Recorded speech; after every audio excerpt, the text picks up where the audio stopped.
looking at Linda Ground and Linda Mwananchi, and looking at the originality of ODM, that it was built on the foundation of a crisis. Which party yenye ukiangalia Linda Ground ama Linda Mwananchi inaka actually inaweza create inaweza fight ya wananchi, and ina portray hiyo picha yenyewe kwamba yenyewe hii chama ya fight ya. To me, an answer, it is purely Linda Mwananchi. The current president who came akituuzia narrative kwamba is not going to borrow and we are going to live within our means. Within 4 good years, because this is his 4th year, like next year tunaenda 5th year, akaenda kuvotiwa, mimi ni one term, na sina tukimvote next year atoke. Within 4 good years, William Ruto ametupeleka kwa deni ya 12 trillion shillings. Under this financial year, William Ruto budget yenye ilipatiwa na budget yenye ilikuwa imeallocatiwa State House was 8.7 billion shillings. Sawa. 8.7 billion shillings William Ruto alimaliza within 10 months. Akaongezewa surplus. So which means precisely William Ruto hata 1 year ijaisha ametumia 12 billion shillings State House kwa vipindi tu, kuita mapasta, kuita nani, na niko kadi one time milele. Thank you so much. Thank you. It's a wonderful day again. My name is Wabs, and as I always promise you that I bring you the best, I bring you the best guests, and today I have the National Speaker Bunge la Mwananchi JEVANJEE, Mr. Mark. We are here to dissect into the national issues. Mark, welcome. Asante. Yes. So, karibu. We have a lot that are unfolding, and our country, the way it's being run. We have a lot that's happening in the SHA. Do you have something that you want to tell us about what is happening in the SHA? To me, I would say it is very unfortunate that at this time and point, and previously we had the previous regime, yes, with President Uhuru Muigai Kenyatta, yes, on how he had handled NHIF by then. Yes. It wasn't that better, but it was fairly okay for Mwananchi. Yes. Simply because services were being provided. And even though corruption ilikuwa, but the beauty about NHIF, it was very efficient in terms of its functionality for Mwananchi. But now the problem I have with SHA, one, it is the cost that our current president Ali have to switch from NHIF to SHA. That cost kwanza. It is very, to me, I see it very contentious because Ali placed 104 billion shillings to transition NHIF to SHA. That went only to the system. To the system alone. But who verified kwamba it requires 104 billion? You see, now that's why we question. An audit must be done. Kwamba the 104 billion shillings was actually it was actually a must that it should be used to that extent of amount. And then at the end of the day after that, now I'm looking at its efficiency. SHA yenyewe. Yes, now the delivery to yes, the service delivery kwa mwananchi. You see, number one, SHA, there's a friend of ours pale bunge anasemanga SHA ina behave ni kama patapotea. Kwamba utasikia mtu it is emotional. Yes, because now to me, I've had so many people so many when wameenda hospitali.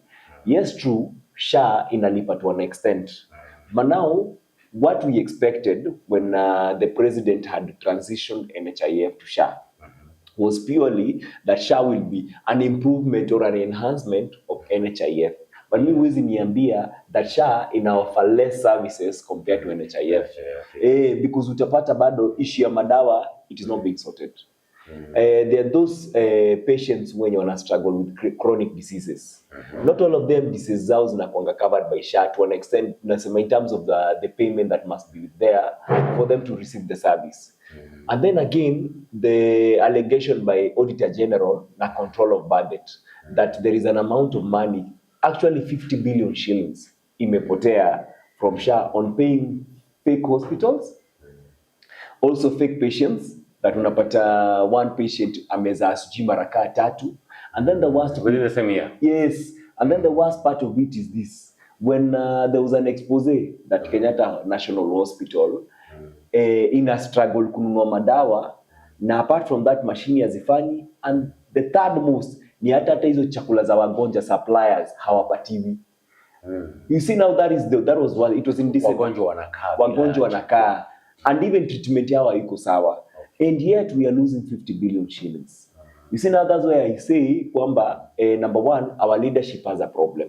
The mismanagement of our health sector. And let me say this, any developed country, a first world country, the priority they put on ni number one, on the basic needs za common mwananchi. Number one, education, health. Apart from health, itakuja kwa hiyo aspect maybe kama the ability to purchase food and everything, food security, vitu kama hizo, security, and also at least an affordable residential, kama hiyo affordable housing, but at least a very conducive or a very comfortable place where they can reside. But now the problem is our government turn all these needs for commercial purposes or for transactional purposes. You see, you provide health service to provide wananchi health service purely for transactional purposes, not out of ile aspect that it is their prerogative for them to get that good service. Education has also been a commodity for the rich. A CBE is a very good concept, but now the problem is, now me I look at it in a different way. The infrastructure to support CBE is not there. The government, under this government, ever since the William Ruto took power, the government that has allocated the highest amount of money to education is this one. This is the government that has allocated the highest amount of money. Ukiangalia from their first financial year, hao ndo walioffer over 600 billion. Second financial year kuja over 600 billion. This third financial year na tunafunga ndo tuingie kwa hii yenye natupeleka sasa kwa time election, alioffer over 702 billion shillings. Ukiweka yote na kuja around 2 trillion shillings. For within 3 good years, William Ruto ametumia 2 trillion shillings aka-allocate kwa education. But now, how that money ina reflect kwa service delivery is where the problem comes in. There is that gap. A lot of money is being pumped kwa the sector education, but hiyo pesa i-reflect kwa service ya mwananchi. So which means hii pesa inaekwa pale for makatel kukula. But when you look at the previous government between 2017 and 2022, I normally give this example. The former president Uhuru Muigai Kenyatta used a similar amount of money, 2.4 trillion shillings for 5 good years.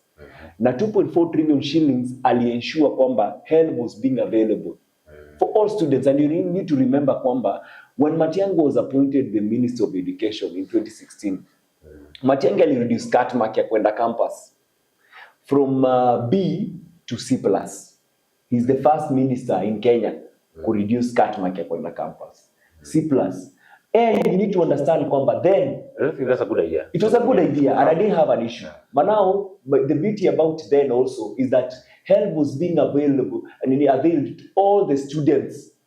Watoto walikuwa wanaenda shule, help inapatikana. And the former president Uhuru Muigai Kenyatta contracted even the private universities kuensure kwamba hawa watoto wasikose kwanza pata chance ya kusoma, na alikuwa anapeana help mpaka kwa private universities. You see now how the beauty, because I realized the government never had enough schools universities to support the number of students walikuwa wanakuja kwa campus. So he had to liaise with the private universities to accommodate all students wapate chance ya masomo. You see how beautiful and innovative and a president who has goodwill. People blame Uhuru Muigai Kenyatta of overborrowing.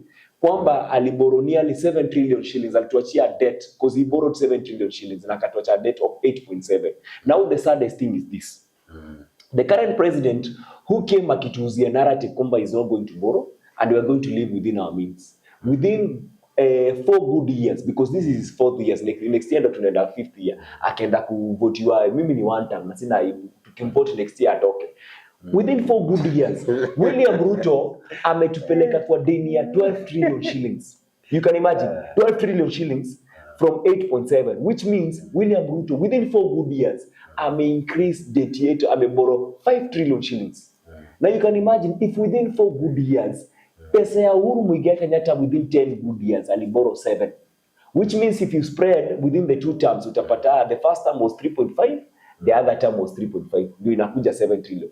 Huyu within 4, hata si term moja ijaisha, within 4 good years ameshaeka 5, which means tukienda next year na anasema kwamba is going to borrow another 1 trillion ya for development sijui ya nini, which means by next year akitoka atakometia chana deni ya 6 trillion, an equivalent ya Uhuru Muigai Kenyatta within 10 good years. And then the most ignorant people wanasema 2 term. How? So to me, the argument about health inaumiza roho. When a population of 50 million Kenyans wana struggle kupata service that it is their right. You can imagine kwamba William Ruto juzi alitokea, jina yake was mentioned in the tussle for Nairobi Hospital. Nairobi Hospital, I assume people say it is a public hospital. I've not done my research well about it, but the allegations are there kwamba any president who comes into power anaapia kwa the immediate patron of Nairobi Hospital. Let me ask you a honest question.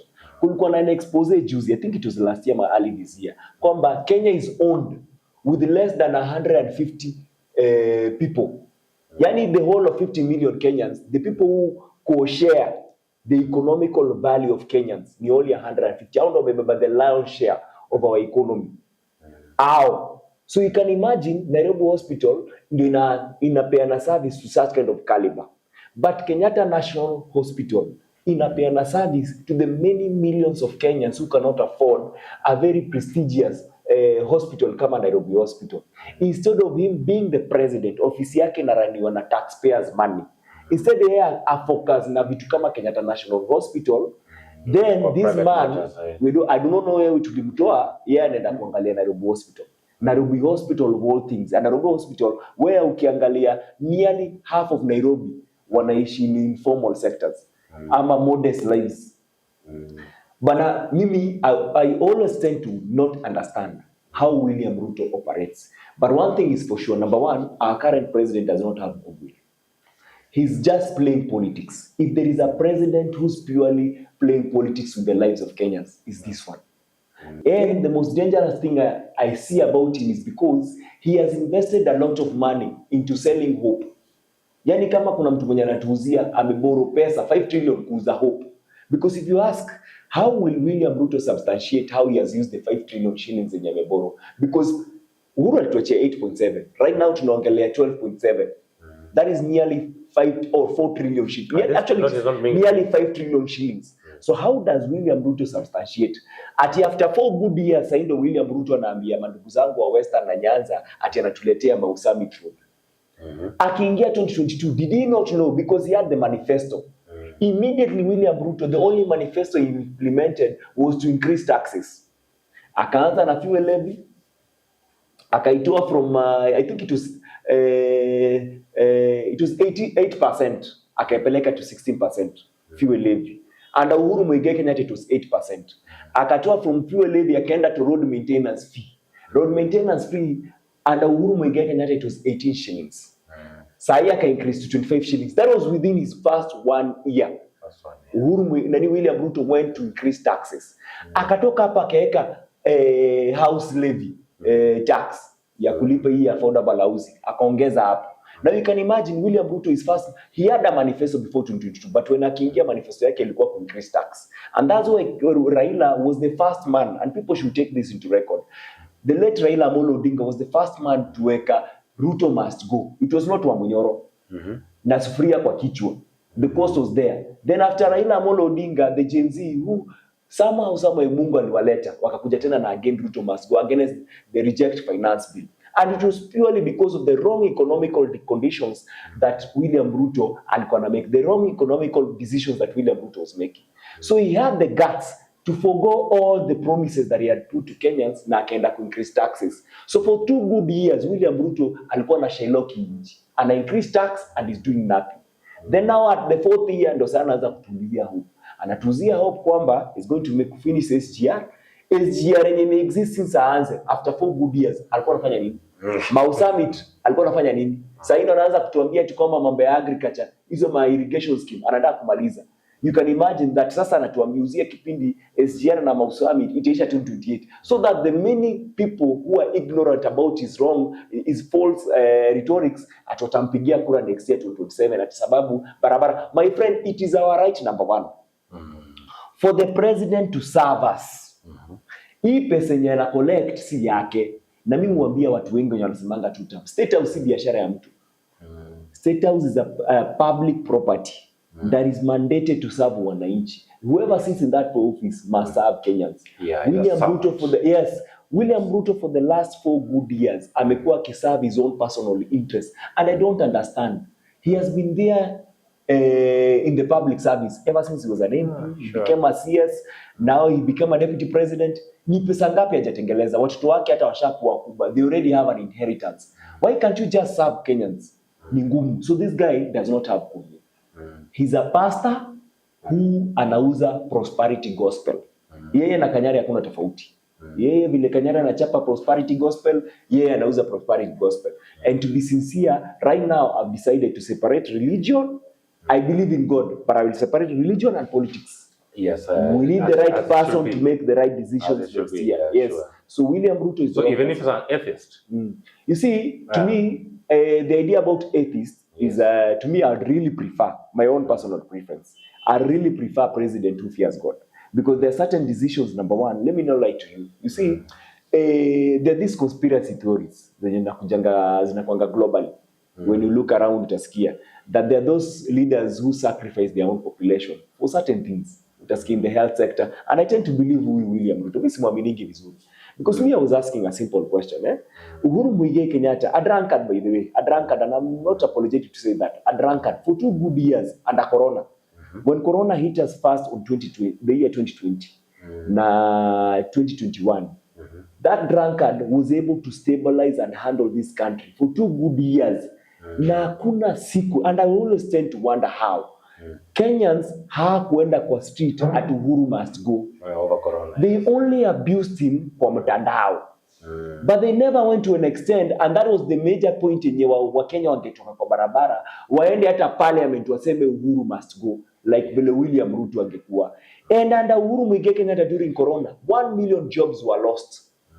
But during that period, Uhuru did something very, to me, I always respect that man. Number one, I'll reduce taxes. Mtu yote mkulima mdogo mwenye alikuwa anafanya transaction kwa M-Pesa, kuna tule tu tax kidogo ka interest ka charges zingine zilitolewa. Kama ukituma 100, President Uhuru Muigai Kenyatta was the one mwenye alirecommend kwamba ukituma 100 haitaxiwi. Then ukifanya transaction between bank na M-Pesa, kuna charges zingine zikoshatolewa. Then the beauty about that man is also this. Watu wote walikuwa na salary below 24,000 hawakuwa na taxiwa. Aliwa exempt from tax so that they can survive. Now, despite the fact that Kenyans waliona 1 million jobs were lost, na wengine walikuwa na equal association, the reason why they never went to that point of anger is because also Uhuru, in as much as even though we will say politics, but he did the right thing. Yes. Ali somehow funika wa Kenya uchungi swaleme. Then the beauty about again Uhuru Muigai Kenyatta, ali increase subsidy to the first consumable goods. Na ukumbuke hiyo time pia kulikuwa na linda mama.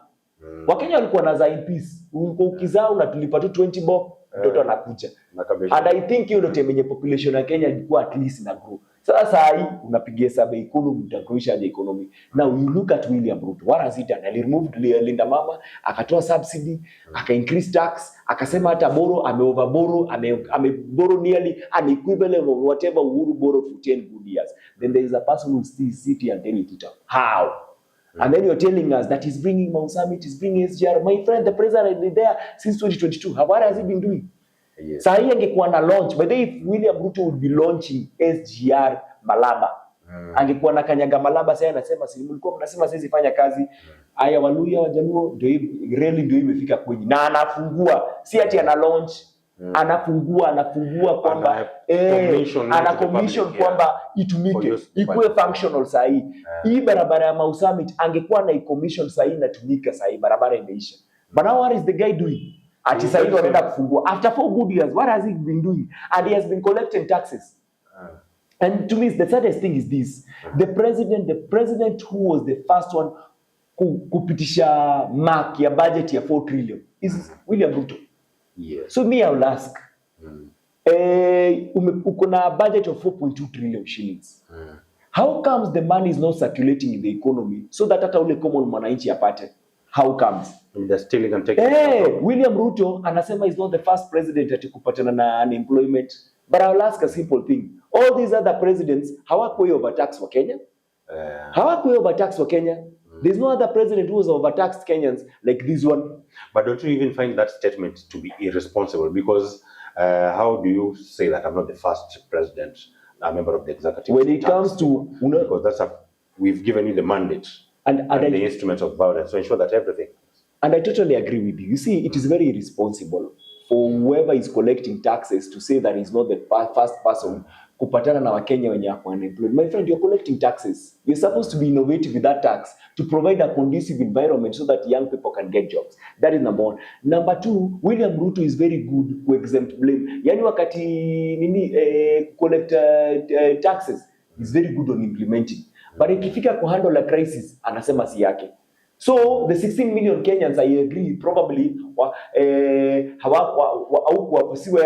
create. But now the 16 million Kenyans are also asking the little amount of money walikuwa wanapata under Uhuru and the previous regimes. Wewe unaiba hiyo hata hiyo kidogo. Sasa where do you want them to go? Where do you want them to go? When number one, you make education expensive. You make education expensive, nini a commodity for the rich. Yes. Kwamba let me ask, umeweka a budget of 700 billion shillings. I would ask William Ruto confidently, show us how the 700 billion shillings in education imetumika. How many schools has William Ruto built in Turkana County? We see them daily wanasoma chini ya mti. How many schools has William Ruto built in Samburu? How many schools has he built in Marsabit, Isiolo?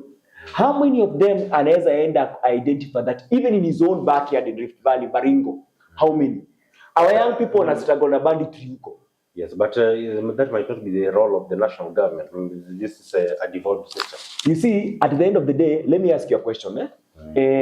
Out of the amount of budget, total budget in Kenya, the total budget in William Ruto ana collecting via tax, 4.2 trillion shillings. It is only a paltry of 15%. 15% yenye nenda kwa counties. The remaining 75, actually it is 85% inabaki na William Ruto. Now let me ask, and this is the most saddest thing, and that's why I keep on to disregard wale watu wenye wanasema tuta. Under this financial year 4.2 trillion. This financial year, say it's tuko 2026. So financial year ilianza 2025 to 2026, then we go to 2026 to 2027. Under this financial year, William Ruto budget yenye ilipatiwa na budget yenye ilikuwa imeallocatiwa State House was 8.7 billion shillings. Sawa sawa? 8.7 billion shillings William Ruto alimaliza within 10 months. Akaongezewa surplus. So which means precisely William Ruto hata 1 year ijaisha ametumia 12 billion shillings State House kwa vipindi tu, kuita mapasta, kuita nani. But let me ask you, do you know kwamba the total amount of money that is allocated under the 15% ya devolution yenye nendanga Moranga ya Irumu Kangata, it is 8 billion shillings. Yani William Ruto anatumia pesa yote inaenda kwa kaunti ya Moranga State House kwa starehe. Irumu Kangata anatumia 8 billion shillings. 8 billion shillings to run a good and a comfortable, affordable health system in Murang'a, where wananchi wa Murang'a wanaweza pata good health. Mpaka Mount Kenya wote au hizo counties ziko karibu na Murang'a wanaendanga kupata kupata service ya SHA in Murang'a. That is number one. Number two, education in Murang'a is very affordable. People joke, but it is true. Mtoto mwenye anaenda shule analipa only 500 shillings. Out of 8 billion shillings, Irungu Kangata is able to provide an affordable education and an affordable health service system huko. Yes. Hizo vitu mbili that are very critical kwa mwananchi. Irungu Kangata only with 8 billion shillings. Yes. 8 billion shillings. But a man who's managing more than 4 trillion, he's unable to be innovative, but he's able to misuse money kutumia pesa State House ya 12 billion shillings. Convoy yake nyuanga nazunguka kajuu ya gari daily. Do you know how much the convoy of fuel gas? I presume it's expensive. My friend anatumia more than 100 million. In the last 4 months walikuwa wamesema wametumia 300 billion kuzunguka na convoy ya magari tu kuchapa kipindi ya Singapore. Anazunguka tu akisema Singapore na anatumia mafuta ya 3 million. Ya 300 million. 300 million. Since Duale is managing health, and Duale has never achieved anything ever since his journey as a leader, because I've observed him as an NEP. What did he achieve? He was when William Ruto gave him a chance as the Minister for Defense, the first minister in Kenya mwenye aliunleash the defense KDF to Kenya wakati wa maandamano was Duale. Within a decision of around 20 minutes was Duale. He has never achieved anything. Akatoa Duale from mambo ya internal the Minister of Defense. I think ndio alimleta directly to health. Amemweka kwa health, 50 billion shillings inapotea. Mimi, my question is not even purely Duale. William Ruto cannot see anything. Where is the argument about meritocracy? Yes. You see, when I look at Duale, I see a good example of how mediocrity looks like. When Sifuna was talking about mediocrity, I think among the people when you're going to mediocrity is Duale. Duale is an non-performer. Duale should only be placed, not even as a politician. Duale can actually work well as a village elder huko. Chief, apelekwe huko Marsabit nini huko. I don't think he will terrorize the... You see, as long as the government, principally a government ni kulinda wananchi, Duale cannot terrorize even his own people, as long as he's living in Kenya. Maybe atoke hapa ende Somalia. But as long as he's in Kenya, any functional government that has goodwill to his people, it will protect people against people like... Because Duale is an exploiter. Duale ndo mwenye alikuwa anaambia majinsia ati wanafaa kuliwa. Duale. So to me, I'm seeing two wrong people fighting and Wakenya wanaumia. Because mimi, I will not sit here and protect Gachagua. Gachagua alituangusha when he was a deputy president. I'm that sober. Siwezi support Gachagua even though mimi niko one term. Lakini I'm only with Gachagua because he's not anywhere within structural leadership.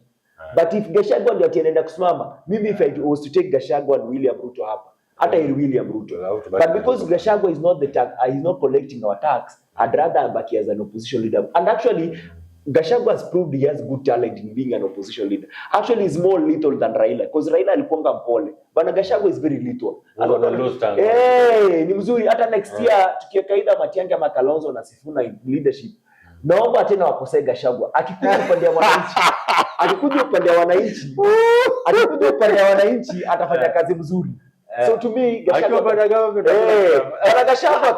government, utaanza kusikia mambo ya shares na kuweka mamitego. And I think vile Raila ame-exit, I don't know atakea mtego na maybe kina Matiang'i or someone. So to me, I'll prefer Gachagua abaki kwa opposition. That is number one. Number two, same way I cannot sit down here and protect Duale. Yes. Because I need to be sincere, we might be joking, but Wakenya wanaumia kwa hizi hospitali.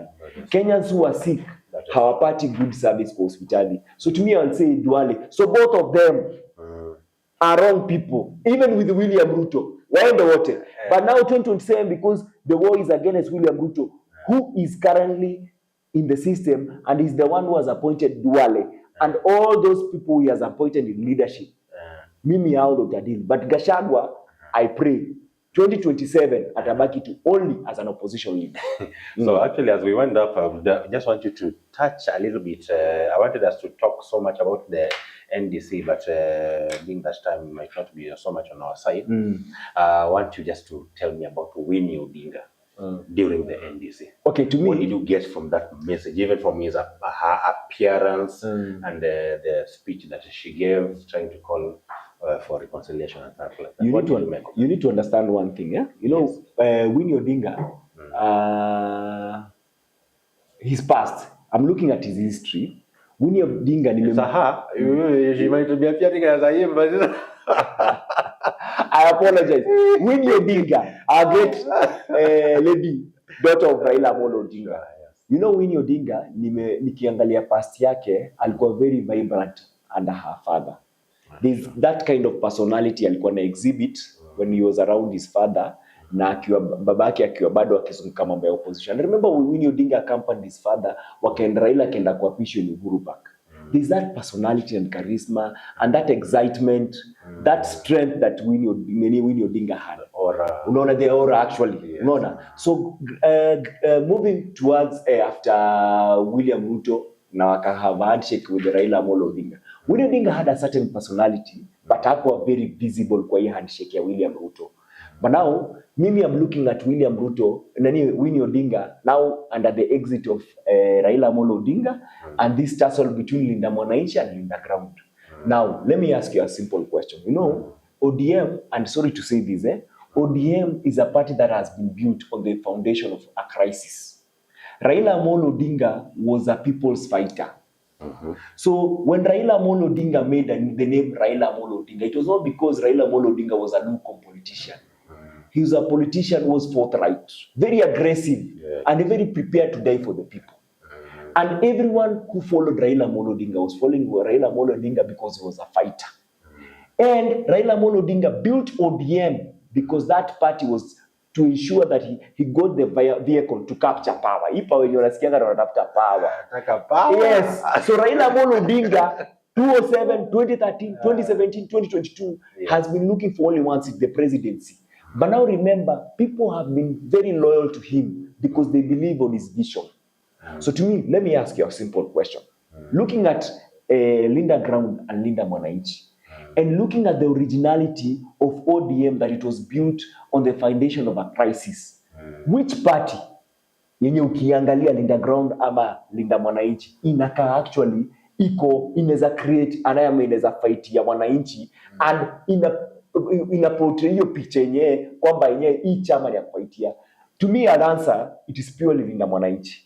And I'm looking at Winnie Odinga, and I'm looking at him, at her, na nikiassume nasema, by the way, yes, she attended hiyo inauguration. I'm actually kuasat kwamba the NDC ya her uncle Oburu Odinga. Yeah, but to me, I think Winnie Odinga alienda kwa hiyo meeting not because for a political reason, but purely for a family reason. Hakutaka kuonyesha hiyo aibu kwamba the Odingas are fighting. That is the thing that you need to understand. When Odinga cotoning between two things. Number one, fighting to protect the name of our family, and also believing on the conviction kwamba this chama ya baba yake ilikuwa na fightia the people. When she walked at Kibra, the rally that she went at Kibra after her father died, yeye alisema vizuri. Yeye pale mwananchi huko ndo pale huko.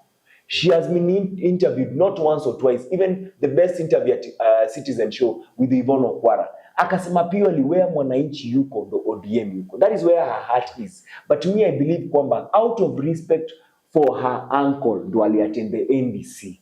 It would have been very wrong kwamba Winnie Odinga anaonyesha anapigana na uncle yake. And to me, but her father did that to his own father. You see, now the difference between Raila Amolo Odinga and Winnie Odinga is that Raila Amolo Odinga hakupata leadership on a silver platter. Raila Amolo Odinga, you need to understand, actually, he has paid more than Jaramogi Odinga. You see, Raila Amolo Odinga alikuwa jailed for 7 good years. He was tortured. Jaramogi Odinga was only put under house arrest. He was not jailed. Raila Amolo Odinga yeye mwenyewe hata macho zake kuna time mwenye alisema, I remember in 2022 akasema it was affected because alizungushwa in all the criminal facilities in Kenya. Ameenda hata places zenye hata mimi sitamani kwenda. Yeye ameenda kwa Shimo la Tewa, ameenda kwa all kind of maximum prisons. Mimi nionyeshe pali Jaramogi Odinga alienda maximum. Hapana somo hii ya koloni. Na hii hata ya koloni haitaikuwa ati jela. Because baada ya kutoka hapo wao ndo waliweka kwa meza na Jomo Kenyatta, we do not know what transpired, who betrayed who, because whatever he said outside, but ukifanya ufuatilia unapata kuna kipindi hapo. At the end of the day, the thing is, Jaramogi Odinga did not pay as much as Raila Amolo Odinga. And Raila Amolo Odinga has shaped democracy. Because after the exit of Jaramogi Odinga from Jomo Kenyatta in 1960, wakati walikosana, Jaramogi Odinga never fought as hard as his son. Raila Amolo Odinga has fought for 20 good years. Jaramogi Odinga does not know what it means to be denied and deprived presidency 5 times kwa ballot. Only how many times has Jaramogi gone and died? So Raila Amolo Odinga has paid the price of democracy in this country. And whoever he is, may his soul rest in peace. He has paid the price of democracy. And that man fought for his own name. Now under Raila Amolo Odinga came Winnie Odinga. What has Winnie Odinga? Has she ever been jailed? No. So Winnie Odinga is only getting the privilege of sharing a name of his own father. Kwamba by the way, I'm the Odinga. And therefore yeye pale ako pale kulinda legacy. It is not wrong because to me kuna shida ni Mungu alichagua zaliwe pale, so hakuna makosa ya kulinda hiyo jina. And to me I believe kwamba anaona by the way haina haja kukosea heshima my uncle because currently Oburu Odinga is his father, her father. So at the end of the day anampatia heshima. Hata akienda pale attend ni kuonyesha tu baba yake heshima. But looking at the spirit of Winnie Odinga, looking at the previous journey yenye amepitia na Raila Amolo Odinga her own father, I believe roho yake kwa Edith Sifuna. Si lazima Winnie Odinga atokee kwa rally za Linda Mwananchi. Kwa wale watu wanasema tutam, do not expect anytime soon that Winnie Odinga atawaitokea kwa rally ya Linda Mwananchi. But you need to understand, let me ask a very, maybe, I don't know how I'll put it, but a question that is very debatable. Why would Oburu Odinga call an ADC? Atoe all kind of leaders, wale wengine Kinosoti and the rest, and then waache Sifuna. Don't you think kwamba hiyo kitu iko na internal hand? Don't you think kwamba the Odingas themselves, wajua kina Mbadi na kina Juliet and the rest wenye wanasema tuta, do not know the price that the Odingas have paid for them to have ODM. They do not know. Every day they would have slept, walikuwa nalala wakipray Raila arudi nyumbani. You do not know Winnie Odinga na Aida na kina Junior wanasikia uchungu gani, and that every time they do not know if Raila akienda kwa rally anaenda kujiapisha, if Raila atarudi hai. So that emotional that anxiety walilipa in as much as hawakuwa kwa kutia tear gas, lakini walikuwa na feel anxiety that our father one day, our father we will be deprived ama takuwa bereaved of our father because hivi amepigana na 5 serikali akienda akirudi. When Raila Amolo Odinga for 7 good years was in jail, maybe Winnie had experience because I believe aliachiliwa before 1990. Winnie Odinga is slightly around 35 good years, so alizaliwa within hapo after 90. But Raila Amolo Odinga passed through that pain. So to me, I'll say kwamba Winnie ana protect jina baba yake, and Winnie does not need to prove a point by going to Sifuna. But one thing I know internally, Winnie Odinga, Aida Odinga Junior, hao ndo wana protect Sifuna, and Sifuna anafanya kazi ya Aida, anafanya kazi ya Winnie. You will only know the truth after 2027 when William Ruto atakuwa na exit under one term. After you will be now being sworn in. Winnie Sifuna akikuwa sworn in ndo utaona Winnie akiwa kaka kanda yake. So mimi ni one term purely. Sure, ladies and gentlemen, it's a nice and a comfortable place to finish up this. Like I promised you, it was to be a thunderbolt and a serious discussion. And Mark is always that intellectual hub that I always desire how he analyzes and how he sees things. And it has been a great conversation. Mr. Mark, thank you so much. Thank you so much for honoring the invitation, and thank you so much. And we'll keep having this conversation from time to time. Na niko kadi. One time milele. Thank you so much. Sure.